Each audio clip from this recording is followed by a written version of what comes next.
Hello, இந்த video பார்த்தீங்கன்னா நம்ம Asusல ராக் ஸ்ட்ரிக்ஸ் கேமிங் லேப்டாப். ஆமாம், கேமிங் தான். இதை பார்த்தீங்கன்னா ஒரு i7 13 ஜென் ப்ராசரில் 16GB DDR5 RAM 1TB SSD and பார்த்தீங்கன்னா RTXல 4050 கிராஃபிக்ஸ் கார்டோட வரும்.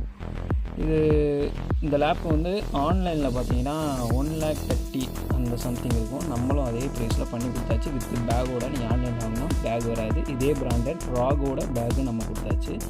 அண்ட் பார்த்தீங்கன்னா இந்த லேப் வந்து நமக்கு தெரிஞ்ச கஸ்டமர் தான். நம்ம ஆல்ரெடி 2 இயர்ஸ் பிஃபோர் நம்மகிட்ட ஒரு பிசி பில் பண்ணியிருக்காங்க. அந்த கஸ்டமர் தான் எனக்கு இதே லேப்டாப் வேணும், எனக்கு காலேஜ் பர்பஸ்க்கு யூஸ் ஆகும் அப்படின்னு சொல்லிட்டு இன்றைக்கே கேட்டாங்க. நம்ம இன்றைக்கே ரெடி பண்ணி கொடுத்தாச்சு அந்த லேப்டாப்பை. உங்களுக்கு இந்த மாதிரி லேப்டாப், பிசி பில்ட், பிரிண்டர்ஸ், இல்லை கம்ப்யூட்டர் அக்சசரிஸ், இல்லை என்ன நீட் இருந்தாலும் Uniqon கம்ப்யூட்டர்ஸை கான்டாக்ட் பண்ணுங்கள். தேங்க்யூ.